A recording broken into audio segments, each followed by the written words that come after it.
बिस्मिल्लाहिर्रहमानिर्रहीम। आज हम उर्दू की 5वीं किताब के सफ़ा नंबर 58 पर मौजूद सबक हमारी कायनात की मशक करेंगे। सबक की पढ़ाई आपने ख़ुद बहुत अच्छी तरीके से तवज्जो से करनी है। जब आप पढ़ाई ध्यान से कर लेते हैं तो फिर आपको ये सवालों के जवाब और MCQs वगैरह करने में कोई मुश्किल नहीं होती है और आपको अच्छी तरीके से समझ आ जाती है। तो हमारे पास सबसे पहले सवालों के जवाब हैं जो हमने करने हैं। मुख्तसर सवालों के जवाब हमने देने हैं। तो इसमें सबसे पहला सवाल है, सितारे दिन के वक्त क्यों दिखाई नहीं देते? तो इसका जवाब है, सितारे दिन के वक्त सूरज की तेज़ रोशनी की वजह से दिखाई नहीं देते।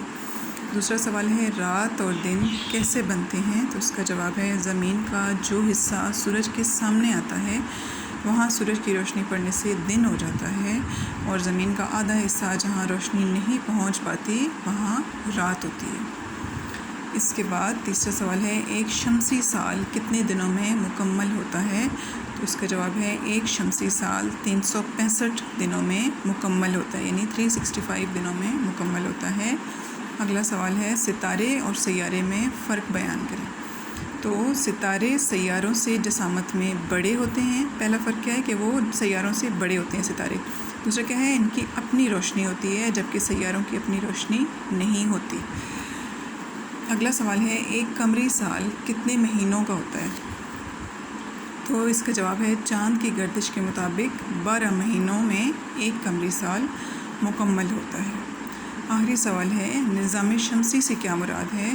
तो इसका जवाब है, सूरज सैयारों, ज़ैली सैयारों और सैयारचों से मिलकर एक निज़ाम बनाता है जो निज़ाम शमसी कहलाता है। इसके बाद सवालों के जवाब के बाद आगे MCQs हैं जो आपने दुरुस्त जवाब पर टिक लगाना है। पहला है, हमारी ज़मीन चक्कर लगाती है। उसके लिए ऑप्शन है, चाँद के गिर्द, सितारे के गिर्द, सूरज के गिर्द। तो आप सूरज के गिर्द तीसरे ऑप्शन पे टिक लगा देंगे। दूसरा है, चाँद का कुतर ज़मीन के कुतर के है बराबर 1/4 1/3। तो इसका दुरुस्त ऑप्शन है 1/4। उसके बाद है, सितारे पैदा करते हैं रोशनी और पानी, हरारत और हवा, रोशनी और हरारत। तीसरे ऑप्शन पे आपने टिक लगानी है।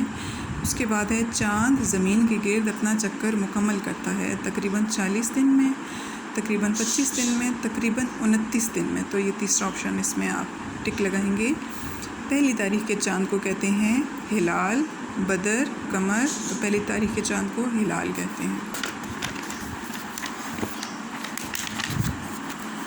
बाद आखिरी है, कहकशां सितारों का मजमुआ है। इसके ऑप्शंस हैं लाखों, हज़ारों, अरबों, खरबों। तो इसके लिए तीसरा जो ऑप्शन है अरबों खरबों, इस पे आपने टिक लगा देना है। इसके बाद खाली जगह हैं जिसके लिए ऑप्शन दिए गए जो आपको मुनासिब लगे उसके मुताबिक उसने खाली जगह को आपने पुर कर लेना है। सबसे पहले है, डैश ज़मीन से बहुत ज़्यादा फासले पर होते हैं, इसलिए ऑप्शन है सितारे, सैयारे। तो इसमें आपने लिख देना है सितारे। सितारे ज़मीन से बहुत ज़्यादा फासले पर होते हैं।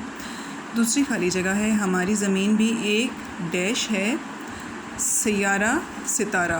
तो हमारी ज़मीन सैयारा है, यहाँ पे खाली जगह में आपने लिख देना है सैयारा। तो इस तरह ये जुमला मुकम्मल होगा, हमारी ज़मीन भी एक सैयारा है। तीसरा है, सैयारे मुसलसल अपने अपने डैश में गर्दिश करते रहते हैं। तो इसके लिए ऑप्शंस आपको दिए गए हैं महवर, मदार। तो यहाँ पे आपने लिखना है मदार। सितारे मुसलसल अपने अपने मदार में गर्दिश करते रहते हैं। आगे है, 14वीं के चाँद को डैश कहते हैं। तो इसके लिए ऑप्शन है बदर और कमर। कमर तो चाँद को ही कहते हैं लेकिन 14वीं के चाँद को बदर कहते हैं। तो यहाँ पे खाली जगह में आपने बदर लिखना है। आखिरी खाली जगह है, सूरज निज़ाम शमसी का डैश है। इसके लिए ऑप्शन दिए गए हैं मरकज़, महवर। तो यहाँ पे हमने लिखना है मरकज़। इसके बाद हमें कुछ लफ्ज़ दिए गए हैं जिनमें से मुज़क्कर और मुअन्नस को अलग कर देना, यानी जो लफ्ज़ मुज़क्कर के तौर पर इस्तेमाल होता है वो एक खाने में आप लिख देंगे और जो मुअन्नस में इस्तेमाल होता है वो दूसरे में। तो इसमें दिन, चाँद और सितारा मुज़क्कर में आप लिखेंगे और रोशनी, ज़मीन, कहकशां और कायनात मुअन्नस में। इसके बाद मुतज़ाद अल्फाज को आपने कॉलम के साथ इस तरह मैच कर लेना है, मिला लेना है। तुलू का मुतज़ाद गुरूब, आसमान का मुतज़ाद ज़मीन, दिन का तो पहली किताब में कर दिया गया है रात, सुबह का शाम, सोना का मुतज़ाद जागना और रोशनी का तारीकी।